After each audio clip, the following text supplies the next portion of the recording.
the headlines. Police in Rivers State probe illegal refinery explosion. Suspected gunmen kidnap 5 varsity students in Katsina State. CJN says Constitution injustice delivery overrides public opinion. FG says 23 oil blocks failed to produce crude. Pakistan wants Afghan asylum seekers out by November. Lagos, the police declare prime boy wanted over Mohbad's death. And now the rest of our stories.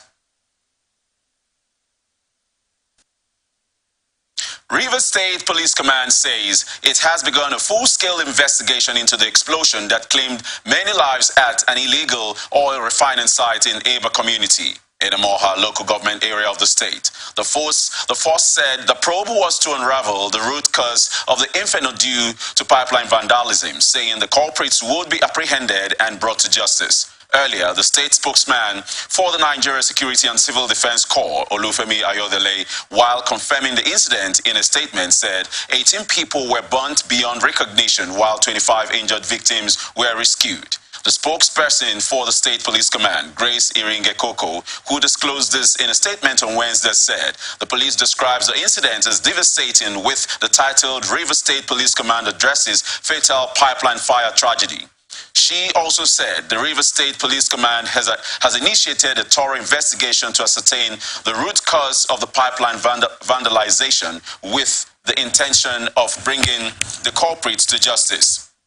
While the Commissioner of Police, CP Nwoyi Emeka, has implored parents and guardians to take responsibility for guiding their children and wards from activities that could disrupt the quest for peaceful and sustainable development throughout the state.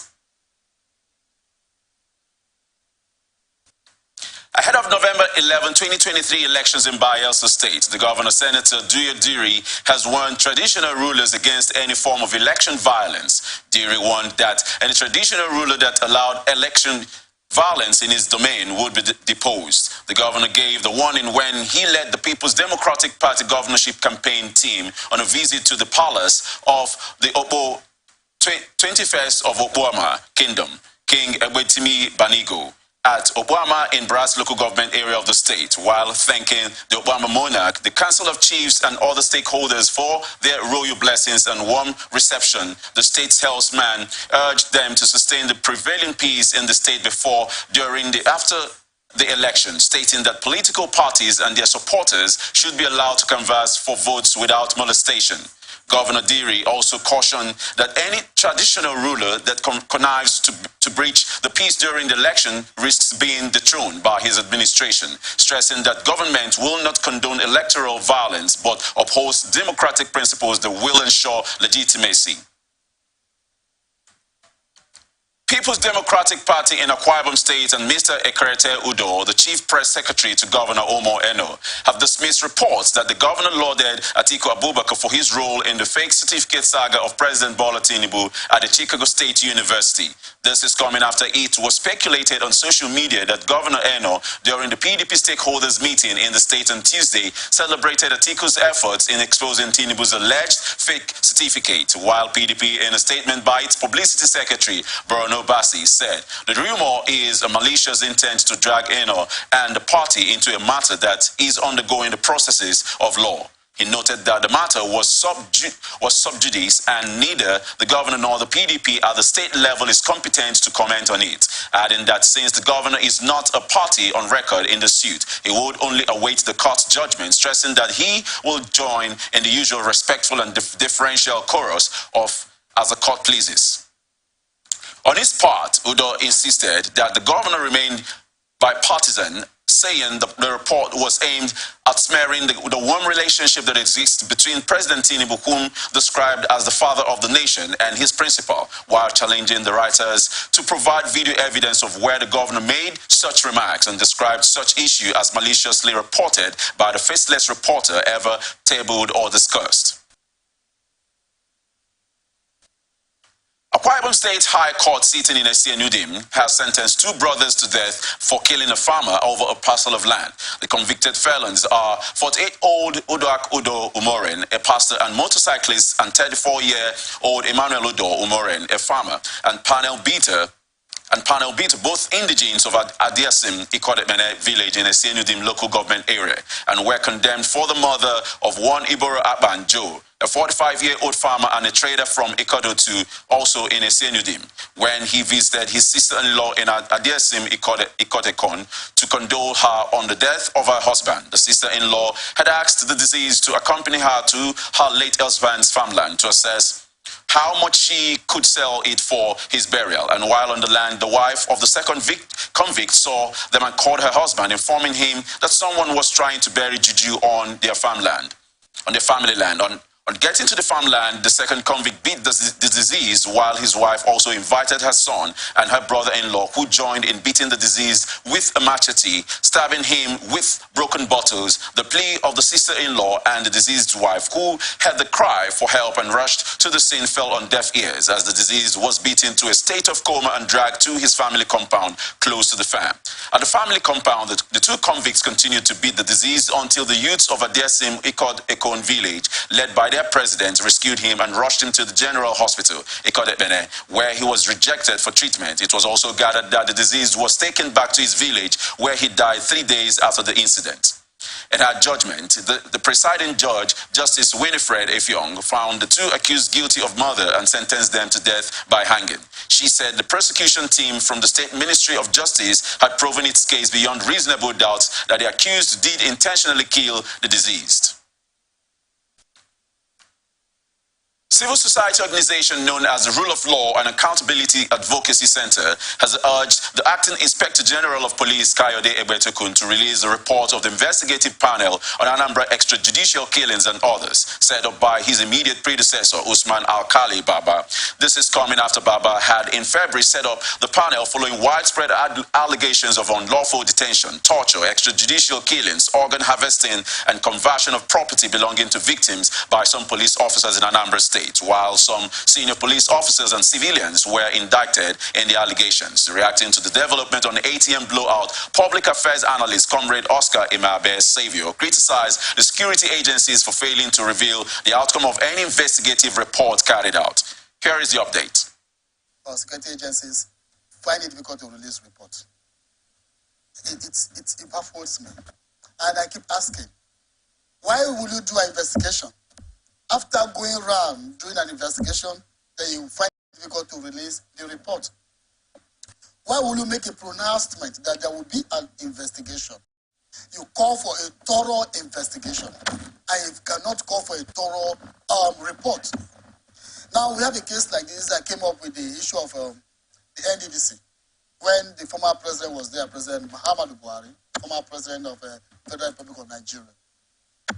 The forensic audit of NDDC, President Muhammadu Buhari asked that the NDDC then to embark on a forensic audit. There was a forensic audit. Now, up till now, at this point that we sit here talking, there is no report that has come from the forensic audit. Those indicted, those that was found wanting, those that were supposed to be responsible, that were supposed to be exposed based on the report or the outcome of the forensic audit, till this moment, we've not got their names. Up till now, the NDDC forensic audit, till now, we've not heard anything about it. Oscar Imabe Saviour further called on the security agencies and government to respect the rule of law. Here is the update. A situation report. There was an investigation.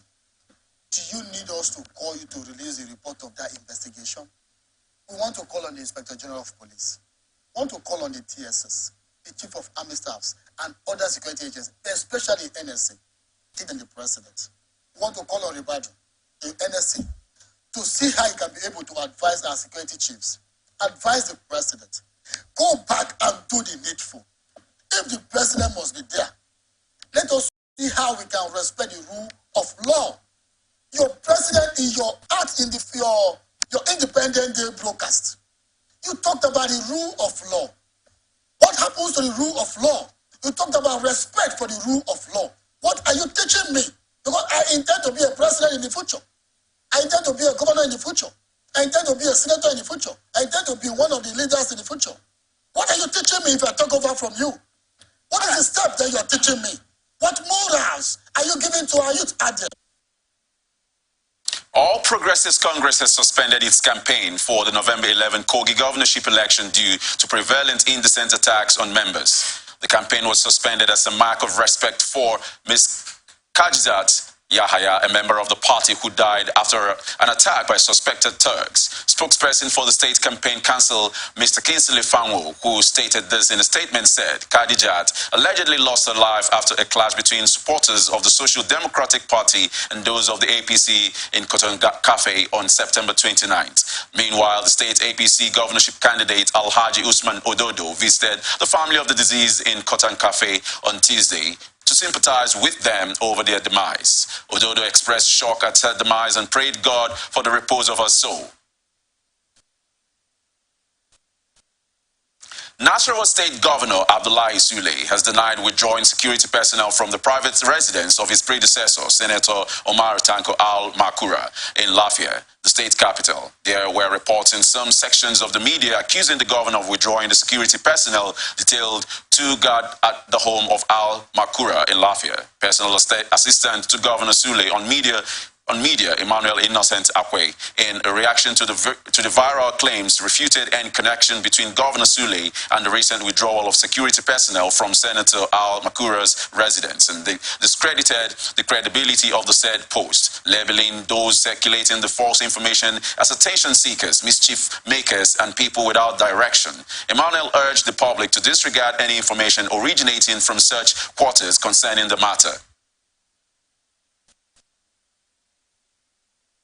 Former chairman of the Senate Committee on Information and National Communication, Senator Dan Ladi Abdullahi Sankara, has charged Nigerians to have faith in the Nigerian project and support it with absolute patriotism to attain its befitting status as a country. Senator Sankara, who represented Jigawa North West in the 7th and 9th Senate, who made the plea in Abuja, said Nigeria may not be where it ought to be at historic 63 years of political independence, going by abundant resources and potential it is blessed with, but it's a working project requiring faith and patriotism of all Nigerians in whatever capacities, adding that the Nigeria project is working as shown with the togetherness of our peoples over the last 63 years and the remarkable progress it had recorded across the various sectors, and hope for her greatness to be kept alive by the citizens. Sankara posited that in making the project work better, government and governance must be taken very seriously by placing premium emphasis on the welfare and security of the people at all levels, and consoled Nigerians to support the government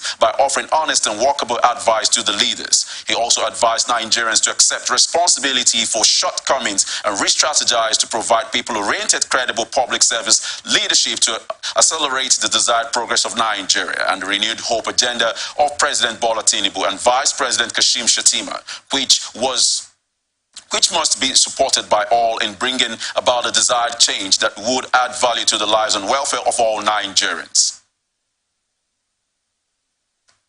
Youths in Potiskum town, Yobe State, has staged a peaceful demonstration calling on authorities to do the needful in addressing the social problems of incessant rape and kidnapping. Leader of the group, Comrade Aliyu Haruna, who disclosed this, explained that the motive behind the protest was to call the authorities concerned to action, adding that innocent and poor girls have been raped and left helpless. The protesting youths carried placards containing inscriptions such as "Stop Killing," #brothers and sisters in the north, and kidnapping, raping, and bring back our girls, while explaining their grievances for government and security agencies' intervention.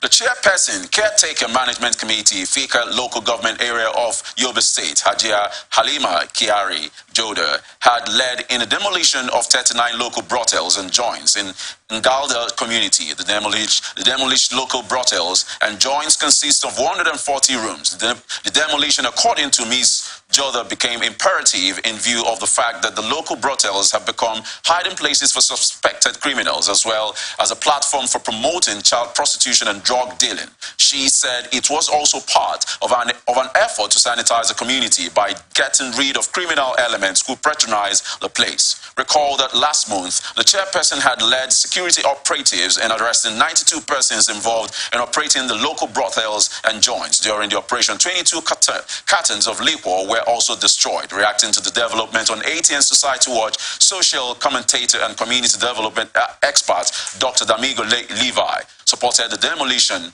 in view of the evil vices carried out in these brothels and further called for a revoke of the certificate of occupancy of the land belonging to these brothel owners. Here is the update.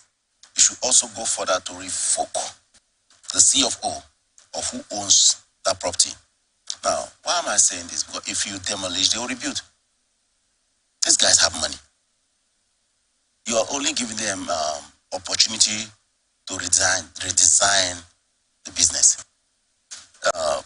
If you revoke the CFO or the government acquires the property, it means the guy has lost his land.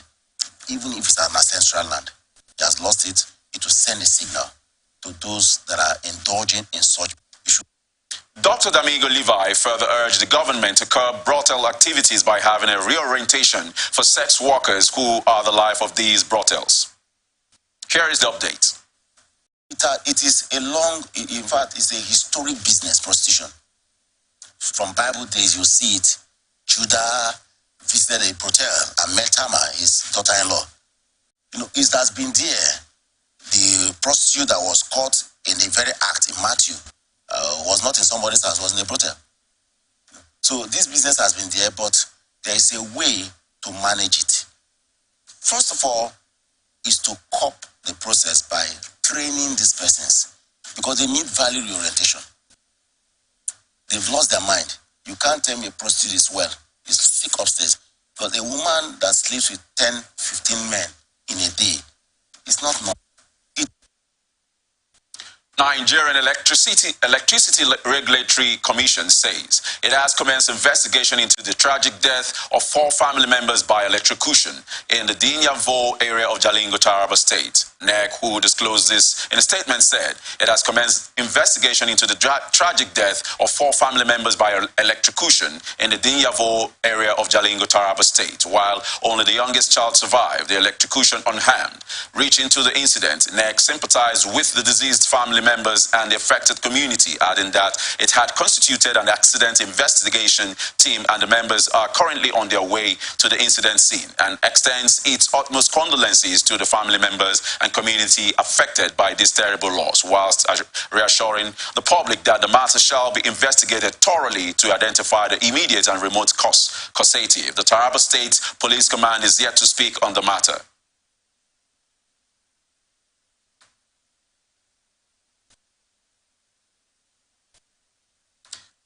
The new Nigeria People's Party in Taraba State says the governorship candidate in the 2023 Guber election, Professor Sani Yahaya, will appeal the judgment of the Election Petitions Tribunal. The tribunal last week struck out the petition filed against the incumbent governor of the state, Dr. Abu Kefas, of the People's Democratic Party, after Yahaya and the leadership of the NNPP had filed a petition to the State Election Petition Tribunal, challenging the governor's victory on the grounds that irregularities marred the election. Expressing dissatisfaction over the judgment in Jalingo, the state capital, he said he and his party had concluded plans to challenge the judgment in the appeal court that will be sitting in Yola, the capital of Adamawa State, and vowed not to rest until justice was dispensed accordingly. This is coming after Governor Kefas and his deputy, Senator Haruna Manu, had invited Yahaya and the NNPP to accept the tribunal ruling to save the state's hard-earned resources, urging the aggrieved candidates to join hands to catapult the state to greater heights.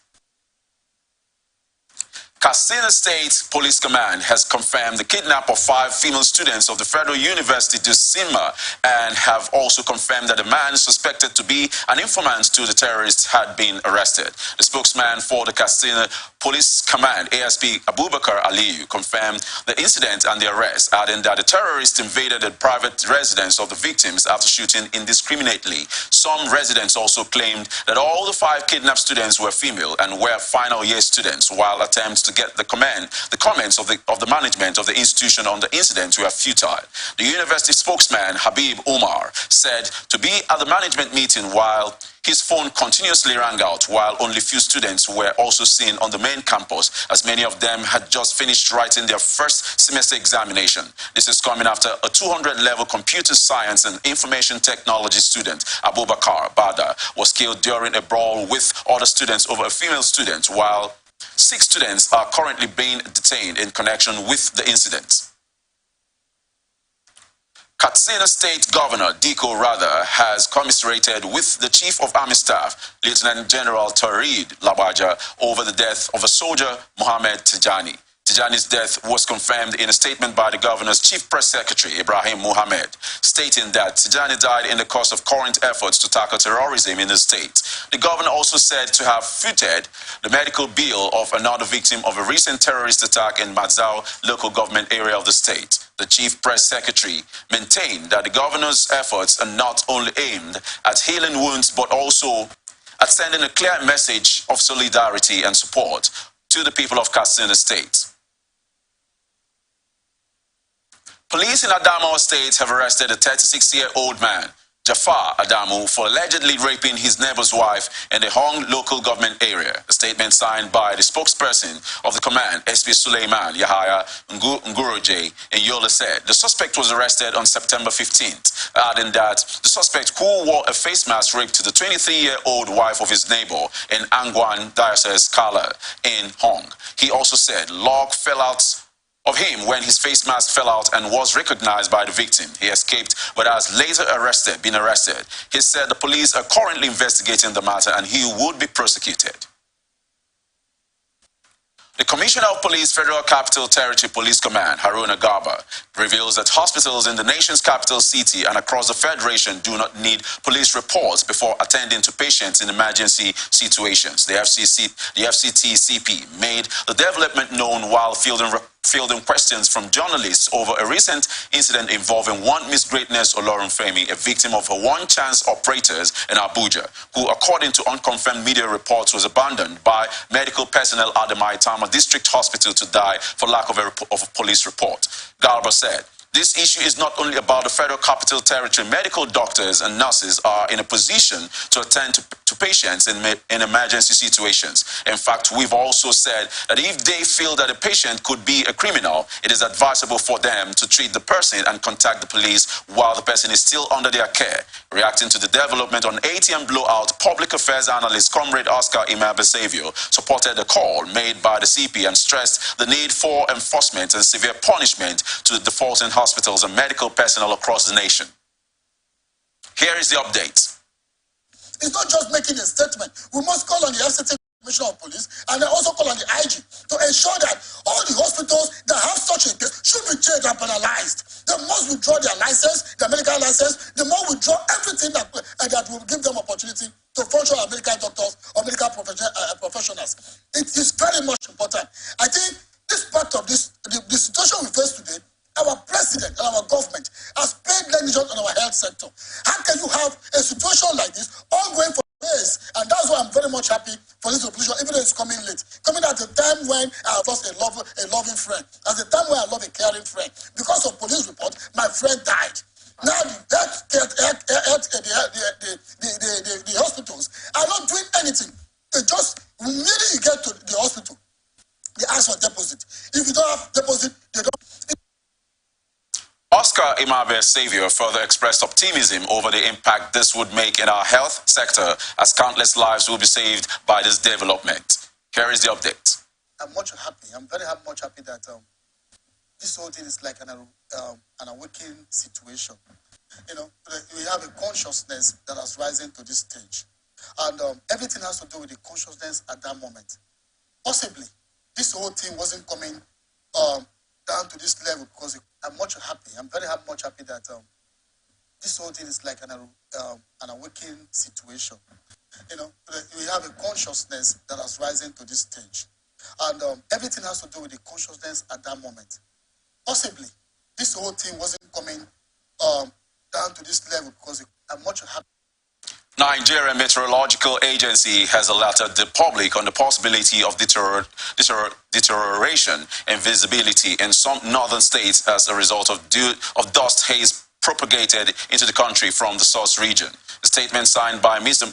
Muntari Ibrahim, and I met General Manager of Public Affairs on Wednesday in Abuja, said stations in the source region from Chad have been reporting horizontal visibility between other sources from Niger that share borders with northern Nigeria due to strong winds. The dust in suspension is expected to propagate to some states in the northern part of the country, which will further reduce horizontal visibility, especially over Katsina, Kano, Nguru, Jigawa, Potiskum, and Maiduguri in the next 24 hours. NIMET advised members of the public to take necessary precautions due to dust particles presently in suspension over the atmosphere and advised individuals with respiratory ailments to protect themselves as the current weather condition is not good for their health, while NIMET will continue to monitor the weather and provide updates when necessary. Chief Justice of Nigeria, Justice Olukayode Ariwola, has clarified that public opinion, no matter how serious or weighty it might be, cannot override or supersede the constitution of the country, and charged judges in the country to always apply constitutional provisions in deciding each case that may be assigned to them. The CJN made the clarification at the Supreme Court in Abuja while inaugurating another batch of 23 judges for the Federal High Court of Nigeria, stressing that it explains what separates those with integrity and passion for success from those with low pedigree and dysfunctional moral compass. He also advised that appointment to the bench is not an appointment to wealth, vainglory, dishonest disposition, or ostentatious lifestyle through corrupt acquaintances, adding that the searchlight of the National Judicial Council beams brightly on all judicial officers across the country, adding that the NJC should never either be by omission or commission be mistaken for a toothless bulldog. The Chief Justice further said, the radar of the judiciary is sophisticated enough.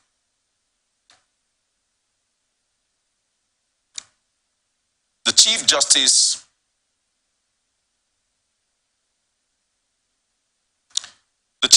further said, the radar of the judiciary is sophisticated enough to detect every form of corruption and wrongdoing by judicial officers, and we will not waste a moment in taking the necessary action to fish out the bad eggs, stressing that the judiciary needs judicial officers who are calculative, honest, objective, and dispassionate in all ramifications in justice delivery.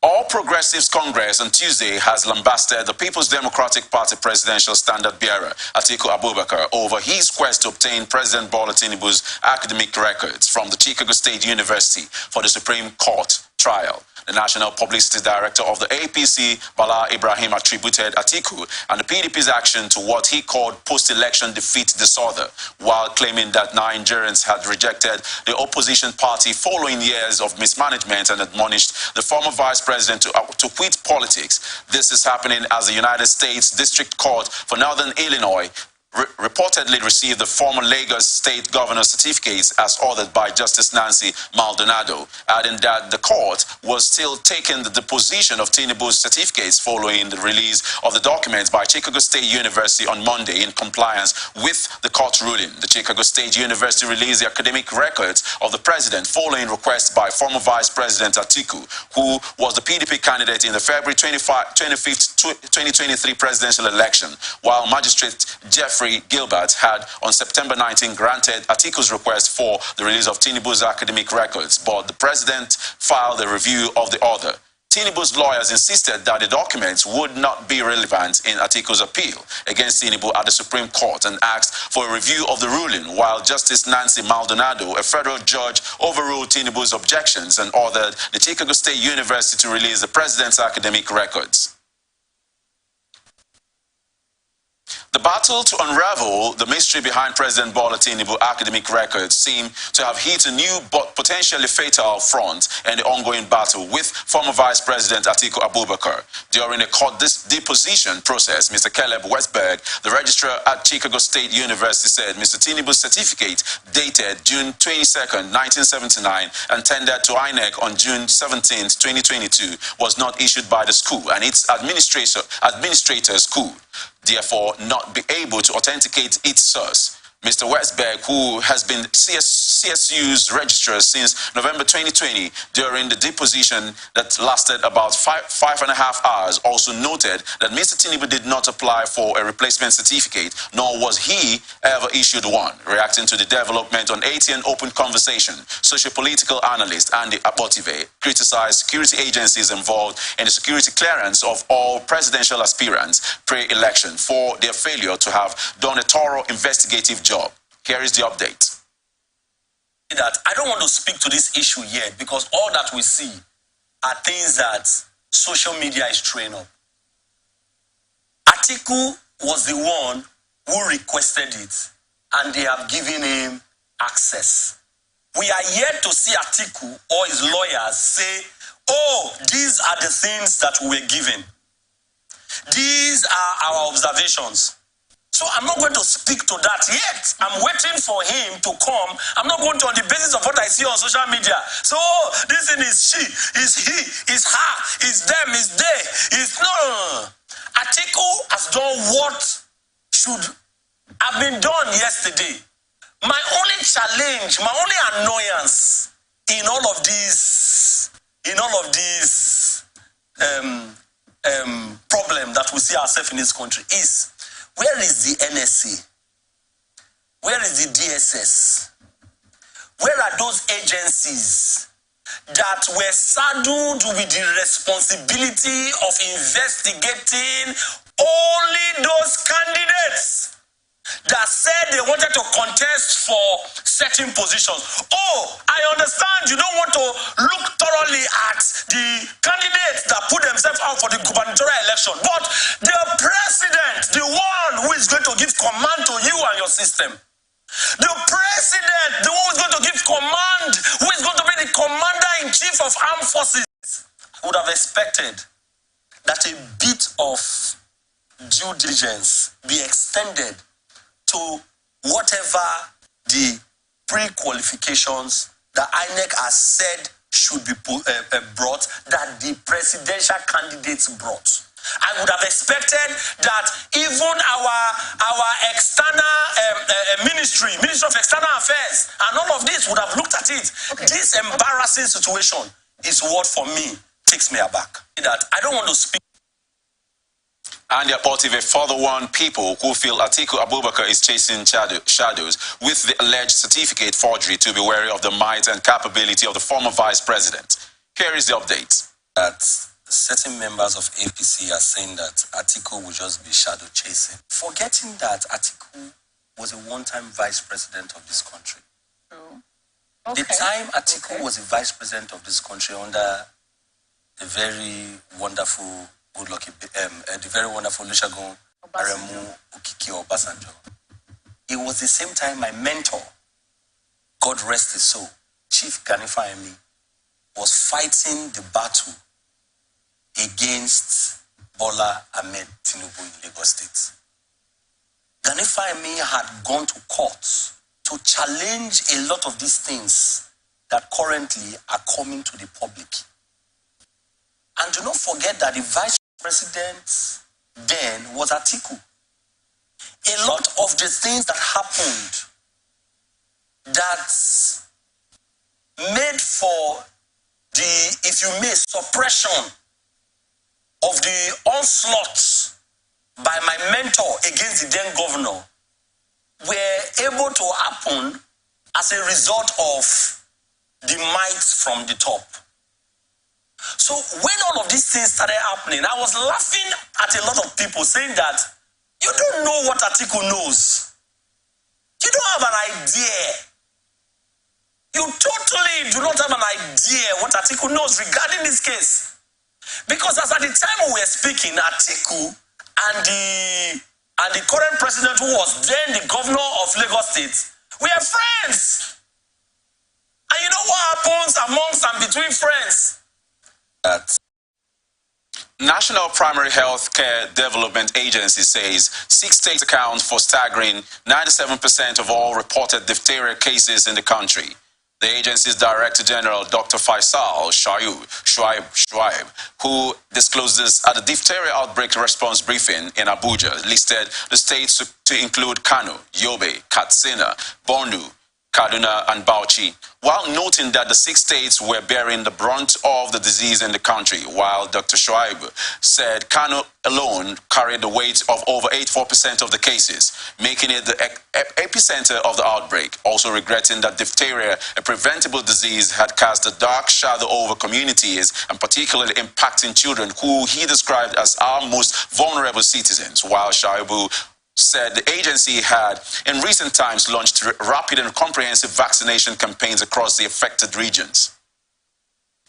You are watching the Global News on Atlantic Television Network. We will be back after this break.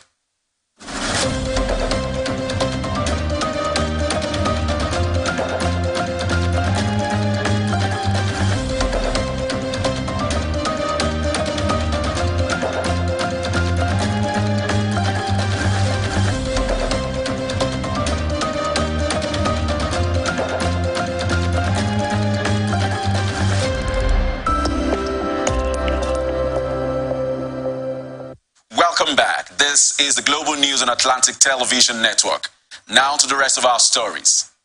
Chicago State University has denied that the certificate of President Bola Tinubu presented to the Independent National Electoral Commission (INEC) was not forged. Tinubu's Senior Special Assistant on Media and Publicity, Temitope Ajayi, said the Chicago State University confirmed that the president didn't submit a fake result to INEC, adding that Chicago State University affirmed under oath that Tinubu attended and graduated from the institution and that the school does not handle replacements for lost certificates. He said there was no truth in the forgery claim, adding that no person can forge a certificate he already has. According to him, in the deposition made by the Chicago State University, there was nowhere the university said the certificate presented to INEC by President Tinubu is fake, while the university insisted on the oath that President Tinubu graduated with honors, and even at that, replacements for lost certificates are done by vendors, not the university.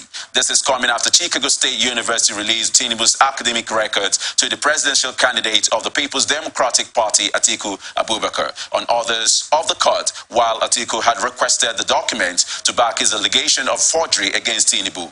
The allegation of forgery was one of those dismissed by the Presidential Election Court in the suit Atiku filed to challenge Tinubu's election.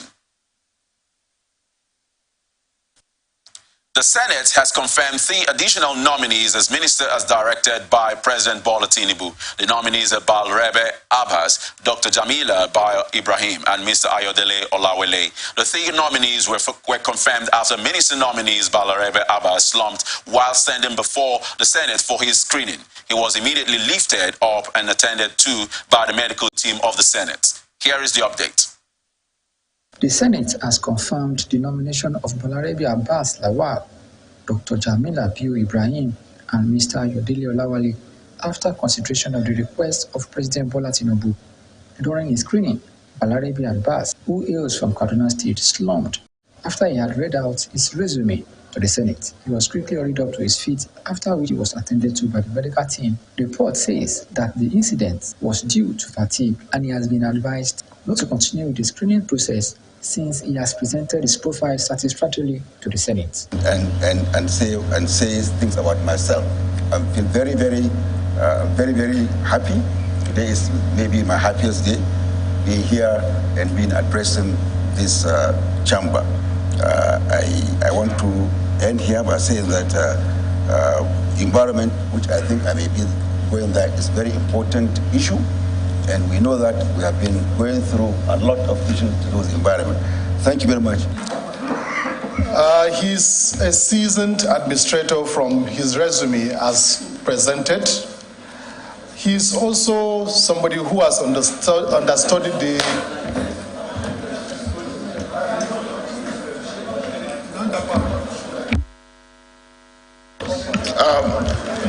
Mr.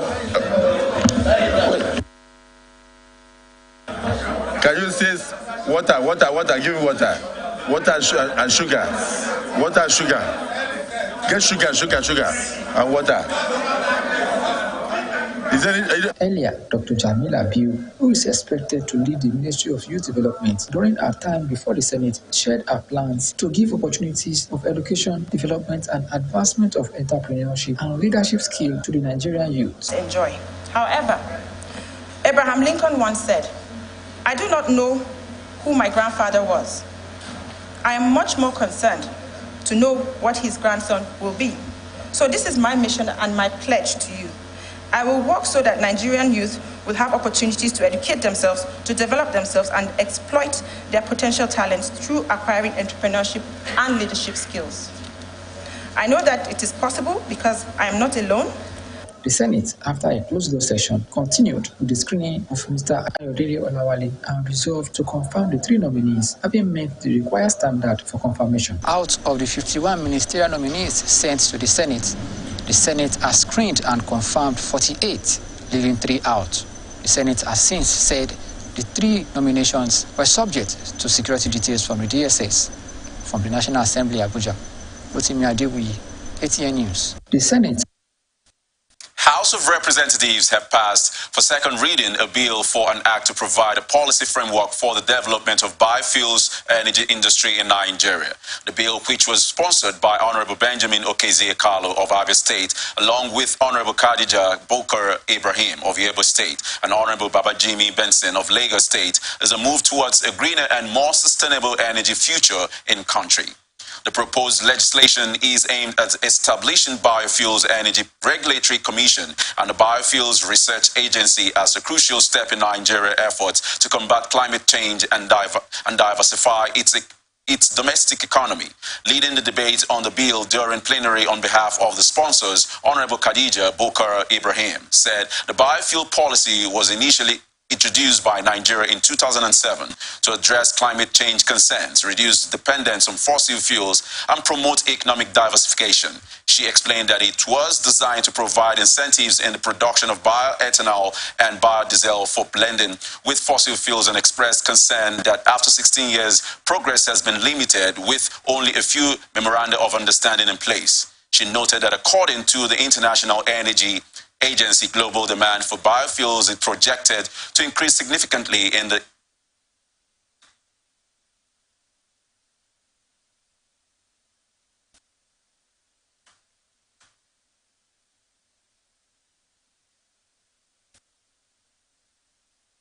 She noted that according to the International Energy Agency, global demand for biofuels is projected to increase significantly in the coming years, while Honorable Bokar Ibrahim observed that despite Nigeria's potential in the biofuel sector and a target demand of 5.14 billion liters per year, the industry remains nascent. She identified one of the primary challenges hindering the development of the biofuel industry in Nigeria as the absence of a regulatory framework despite the existence of a biofuel policy, and further highlighted the numerous advantages of developing the biofuels energy sector, including the improved petroleum product quality, as biofuels are expected to enhance the quality of petroleum products and equally address the current limitations in fossil-based fuels. Here is the update. According to the International Energy Agency, IEA, the global demand for biofuel market size was estimated at 140.43 billion in 2021.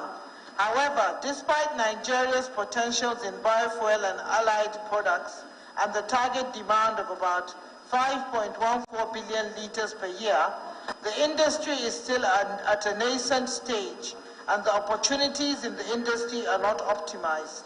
In designing the policy, government took into consideration some of the major challenges of the biofuel sector globally, which includes the expensive cost of production compared to the fossil-based fuels. For this reason, a range of incentives were offered, including exemptions on withholding tax, waivers on VAT, waivers on import and customs duties, etc. One of the main challenges mitigating against the development of the biofuel industry in Nigeria is the lack of a regulatory framework for the industry. The legal framework to facilitate the development of the biofuel sector is lacking, even when the introduction and optimization of biofuel policy since 2007. The essence of a legal and institutional framework upon which the policy is based undermines the effectiveness of the policy. The bill is therefore structured to fill this gap. The bill, which comprises 56 clauses and one schedule, is divided into 14 parts with the primary objective to provide a policy framework for the biofuel industry's development and establish the Biofuels Energy Regulatory Commission and the Biofuels Research Agency. Here is business news.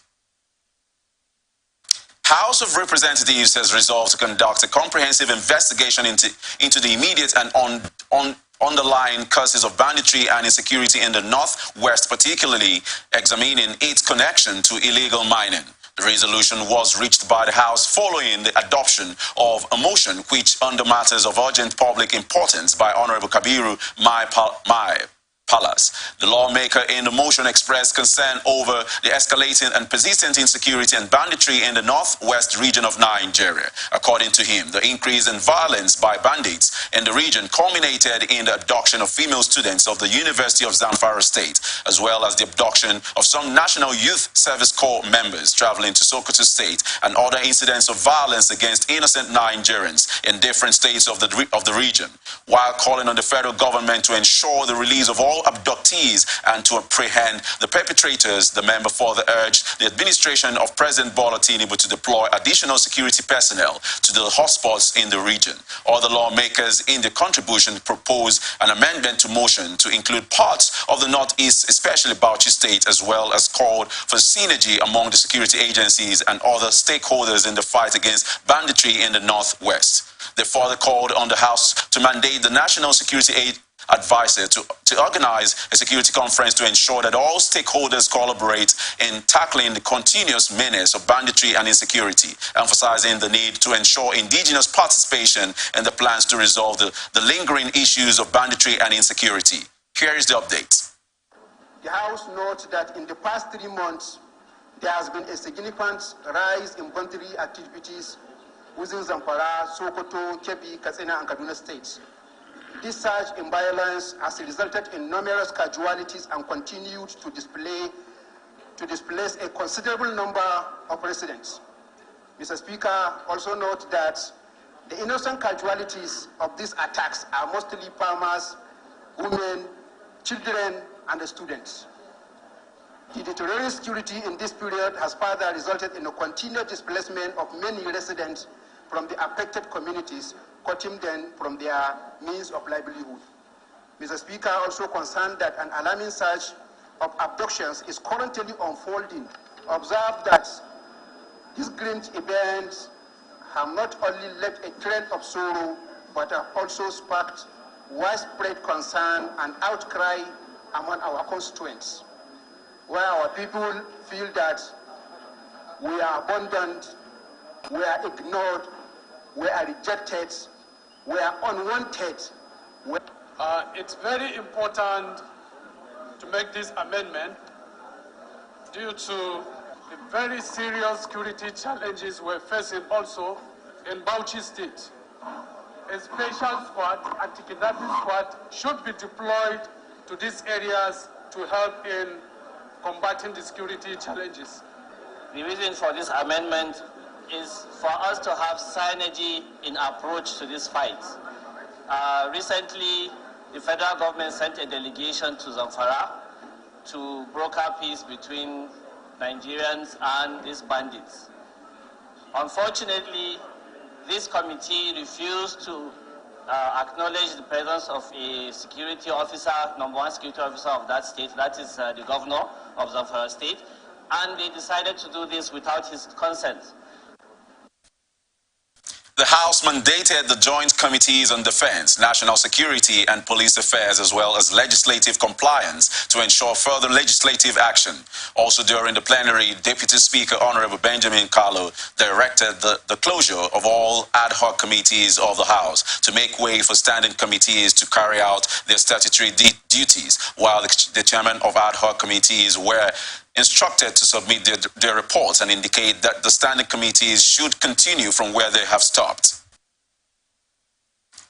Federal government says about 23 oil blocks managed by both international and local oil companies which are under crude oil production sharing contracts with the Nigerian National Petroleum Company Limited failed to produce crude or were inactive. It disclosed this in the latest oil and gas industry report for 2021 released by the Nigerian Extractive Industries Transparency Initiative, an agency of the federal government, that the blocks failed to produce crude in the year under review, adding that the production sharing contract is an arrangement or contract where the contracted oil company undertakes to fund operations to explore, develop, and produce petroleum within a concession area under an oil prospecting license and for an agreed number of years, stressing that if the effort is successful, the company will be subject to pay petroleum profit tax, royalty, and other bonuses and levies to the government, while the company is entitled to recover its costs in kind through what is known as cost oil.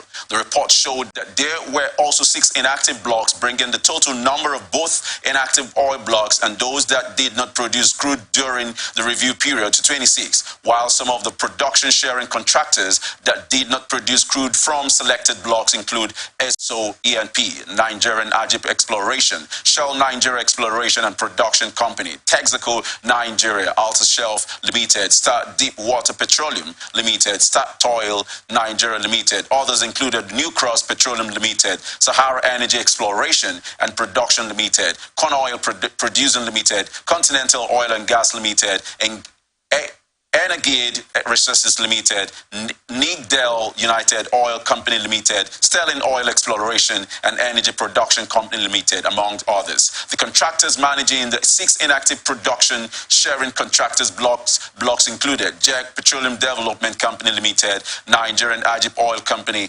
Monipulo Limited, and Exploration and Production Limited. Senate has warned President Bola Tinubu against illegal spending and has advised him to seek a supplementary budget for its compressed natural gas initiative. The Senate, through its Committee on Gas, led by Senators Jaribe, urged the executive arm of government to expeditiously present a 2023 supplementary budget to the National Assembly to kickstart the compressed natural gas project. This is coming barely 48 hours after President Bola Tinubu declared measures to cushion the pains of fuel subsidy removal on Nigerians, insisted that the law was against extra budgetary spending. The committee's chairman, who commended Tinubu for the compressed natural gas initiative, however, warned that it would be illegal to spend taxpayers' money or the money without approval by the National Assembly and other projects in the gas value chain, and advised against extra budgetary expenditure through ways and means, saying the legislature was ready to support and bring succor to the people. He also stated that the workshops and training for compressed natural gas adoption would need to be funded, and urged President not to embark on extra budgetary expenditure because it would be inconsistent with the provisions of the law, stating that the National Assembly, under the leadership of the Senate President, Senator Godswill Akpabio, was poised to support the lofty programs of Tinubu.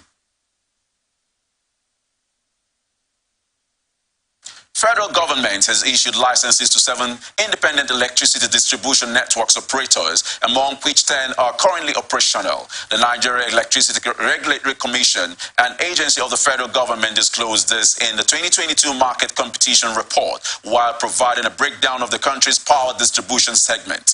Nigeria's power sector is basically categorized into the electricity generation, transmission, and distribution segments. In November 2013, when the sector was unbundled into the 3 segments, 11 successor distribution companies were created and were privatized privatized, as they have been serving the country since then, amidst complaints by consumers. But in the just released 2022 Market Competition Report, the NEC said all the 11 successor discos and distribution companies have been privatized, while ownership and management of the discos have been transferred to private investors. The regulator explained that the Market Competition Report was prepared in compliance with Section 24, Subsection 4, Subsection 2 of the Electric Power Sector Reform Act 2004, which mandates the Commission to prepare an annual report for the Minister as to the potential for competition in the Nigerian electricity supply industry, while the report provides a review of the level of competition in the national electricity supply industry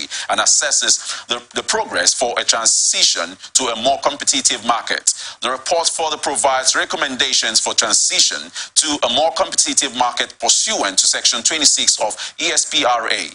However, the report is directed at a wide spectrum of readers, including government officials and institutions, private sector, energy economists, engineers, financial and market analysts, potential investors, as well as general readers. You're still watching the news on Atlantic Television Network. Up next is an international tidbit. United Nations says it is concerned about violence linked to Liberia's upcoming elections. This is coming after 2 people in the West African country, while 20 were injured during clashes between supporters of the ruling Coalition for Democratic Change Party and the opposition Unity Party. United Nations Human Rights Office said the casualties occurred in the Foyo district, while there have also been outbreaks of violence in the Nimba, Montserrado, and Grand Cape Mount counties. Spokesperson Seth Magango said the office has also documented 8 attacks on journalists by various political actors, 2 of which resulted in injuries, and have also condemned the use of language which could amount to hate speech, while around 400 people in Egypt have been arrested over riot incidents after President Abdul Fattah al-Sisi announced that he would run for a 3rd term. President Sisi's remarks sparked a rare display of public anger. Viral social media videos captured protests in the northwestern city of Maturu. Over 21 people, including several children, have died after a bus crashed off a flyover near Venice and burst into flames. The electric bus broke through a barrier and plunged almost 15 meters near railway tracks in Mestre, which is connected to Venice by a bridge. City Prefect Michel De Bari said 5 Ukrainians, 1 German and the Italian driver were among the dead, while Venice Mayor Luigi Brugnaro said a huge tragedy had taken place. Emergency services said 3 children, including a baby, were among the dead, while Interior Minister Matteo Piantedosi said that the toll could rise and 15 people are known to have been injured, while Venice officials said they included the Ukrainians, Austrians, Spaniards, and other foreign tourists. The local governor said among the injured were 2 16-year-olds and 2 younger children, while 2 German brothers aged 7 and 13 were being treated for broken bones in hospital in nearby Treviso after their parents were killed in the accident and the boys were being given counseling. Italy's Prime Minister Giorgio Meloni, the country's thoughts were with the victims and their family and friends. Pakistan has ordered all unauthorized Afghan asylum seekers of about 1.7 million people to leave the country by November. A spike in attacks along the 2 countries' border, which Islamabad blames on Afghanistan-based operatives, has escalated tensions this year and has also fueled resentment in Islamabad, which announced a crackdown on illegal migrants. The Taliban government urged Pakistan to rethink its unacceptable move, while Afghanistan's rulers have repeatedly denied providing refuge for militants who target Pakistan.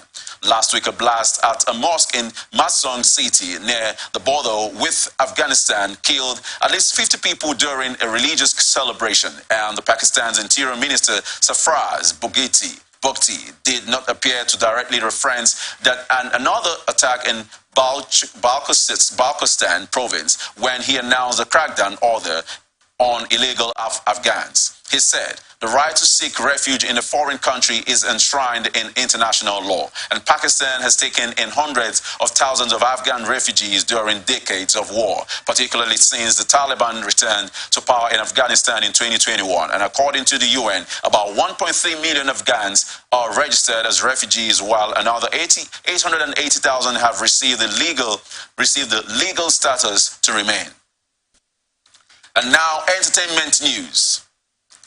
People of Olako Umselem clan gathered together at the palace of His Royal Highness Eze Dr. Ken O. Nwala KSC JP Onyeishi Akuru 3 Olako Umuselum clan in Nihi community Eche to celebrate their annual New Yam Festival and wrestling contest, usually held to mark bountiful harvest for the past and current season, and also to showcase the cultural values of the people of Olako Umuselum clan. The colorful event, which took place on the 30th of September 2023, the palace of His Royal Highness SSR Dr. Ken O. Nwala JP, witnessed the representatives of traditional rulers and kingsmen across the clan and all the dignitaries and well-wishers to grace the occasion. Here is the update. The history of Olako Umuselem, because it's our annual wrestling day of Oyisha Olako Umuselem, where all the chiefs and all the people gathered together to commemorate and celebrate the New Yam Festival of our people. You can see, this is the first time the king eats yam. This is the first time I'm eating yam, because we need to celebrate the yam.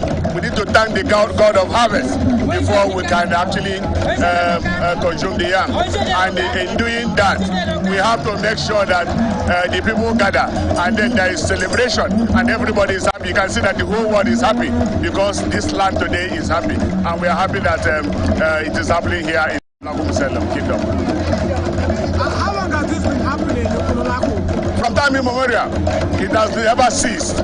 Every year the people gather to thank the God of heavens for bumper harvest, for giving us food, for giving us good weather, for giving us everything. So this is what happened every year, and the people gather here to celebrate it. And as king, it is my duty to gather all my people so that we can celebrate our New Yam Festival. With the wrestling, you can see how joyous and everybody is in this ceremony. What's the connection between New Yam and wrestling for Olako people? What's the cultural connection? Yeah, the cultural connection is that the New Yam comes with pomp and pageantry. It comes with, that's another one. It comes with joy, it comes with celebrations. And in celebrating it, we wrestle, which is our normal sport. So bringing the people together is our usual sport. It's our normal sport, it's our traditional sport, which is wrestling. And that's why we are gathered here. Have you thought about this, making wrestling serious for Olako people? Because for you, this is culture, but I'm thinking about making it a serious business, where we can actually get wrestlers coming out from there. Yes, already we have wrestlers. In the last 4 years, Olako Umuselem has already taken first in the Eche wrestling competition, and I'm sure in this year's competition we're also going to be first. And it is from this kind of festival that we select our best wrestlers that represents the LGA in the state and then in the federation. The youth's heavy-bodied men and women also participated alike in the wrestling contest amidst excitement and celebration, while the Onyeishi Aguru 3, His Royal Highness Eze Ken O. Nwala, performs the ritual by cutting and eating of the new yam, with the Council of Chiefs expressing delight. Here is the update.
Culture is so important to achieve people who don't joke with our culture.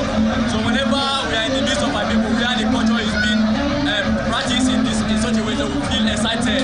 So that is why we are dancing, we are rejoicing that God has led us successfully, that we have held our New Year festival within our various class successfully. That's the reason why we are here. So what is the significance of this festival to your people? The significance of the festival to the people is, you know, every year we plant our crops, we harvest. So the need for us to actually celebrate what we have, especially the yam. You know, we celebrate the yam because many people do not farm. Even the one, you know, culture. Hollywood actress turned politician Tonto Dike has alleged that Malian record boss Naira Marley has powerful political allies behind him.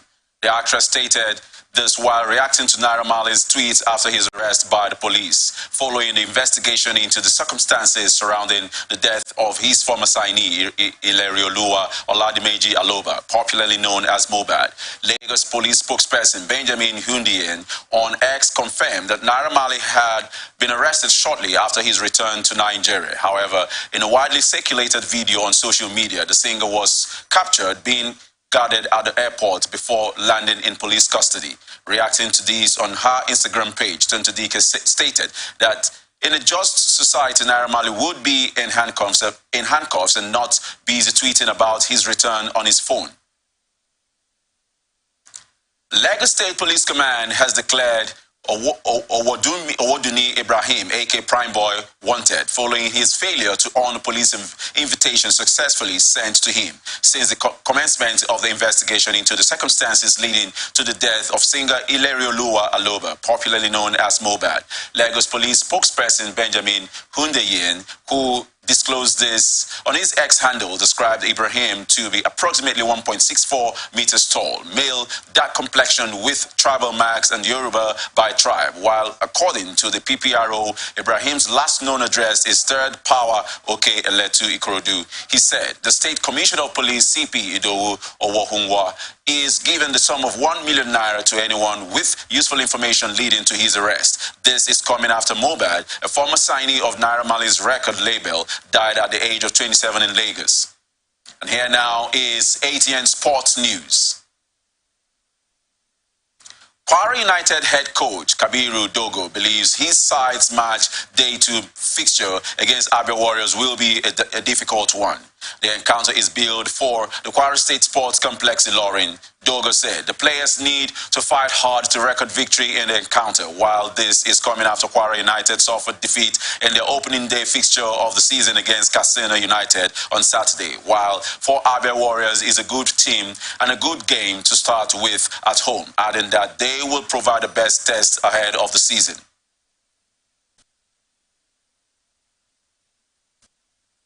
Former Manchester City defender Michael Richards has probed Napoli over the recent controversial TikTok video mocking striker Victor Osimhen.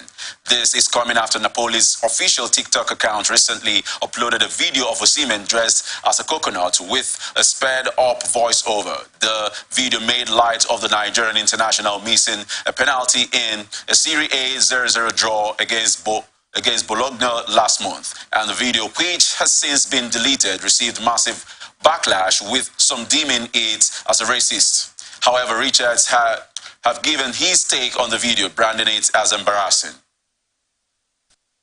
The Minister of Sports Development, John Eno, received rising gymnastics sensation Stephanie Onusiriuka at his office in Abuja after her outstanding performance at the recently concluded National Youth Games in Asaba, Delta State. Onusiriuka won 4 gold medals in gymnastics, displaying huge potential at the Games, and congratulated the youngster for her spectacular achievements and promised that the ministry would pay close attention to her growth and development. Nigerian heavyweight boxer Efe Ajagba is eyeing a revenge against Australian Joe Goddell in their main event on November 4th at Toll Blue Event Center in Lake Toll, Nevada, USA. This will be the first boxing event at the venue, which opened earlier this month. Ajagba and Goddell fought as amateurs, with Goddell earning a decision in the semi-finals of the 2014 Commonwealth Games in Glasgow, Scotland, where the Nigerian later won a bronze medal. Aside from renewing rivalry, Ajagba also hopes to take a giant leap towards a title opportunity with a win against Goddell. Nigerian midfielder Alex Iwobi is among the nominees for Fulham's Goal of the Month award. Iwobi was nominated for his goal in the Cottagers Carabao Cup 2-1 win against Norwich City on September 27, and it was the 27-year-old maiden strike for Marco Silva's side. Nigerian-born youngster Chibuzo Nwoko is also in the running for the award, while Nwoko's strike in Fulham's under-18 3-1 win against Chelsea made the shortlist. Oli O'Neill, Lee Lampard, Thierry Foreman, Callum Osman, Maddie Parsonson, Matt Dibley, Diaz, and Callum McFarlane are the other players nominated for the award, while it will be joined Fulham from Everton on transfer deadline day. Napoli President Aurelio De Laurentiis is confident that Victor Osimhen will sign a new contract at the club. Osimhen was in discussion with the Serie A champions over a contract extension in the summer, and the Nigerian international was recently angered by a TikTok video posted by the Partenope last week. The video mocked him for missing a penalty in the club's 0-0 draw against Bologna, while Napoli released a statement after the incident, but were criticized for not apologizing to their star striker, while there are reports Osimhen could leave the club in January or next summer. The 24-year-old has 2 years remaining on his contract. And that's the global news for tonight. Before we go, another look at the major stories. Police in Rivers State probe illegal refinery explosion. Suspected gunmen kidnapped 5 varsity students in Katsina State. CJN says constitution injustice delivery overrides public opinion. Federal government says 23 oil blocks failed to produce crude. Pakistan wants Afghan asylum seekers out by November. Lagos police declare prime boy wanted over Mohbad's death. Michael Richards probes Napoli over Osimhen. I am Mr. Bestseller Chadamba. Thank you for watching. You can follow us on our social media platforms. Twitter at Atlantic TV Net, Facebook and YouTube, Atlantic Television Network, Instagram, Atlantic TV Network. Do remember that peace and unity are the pathways to progress. Do have a lovely night.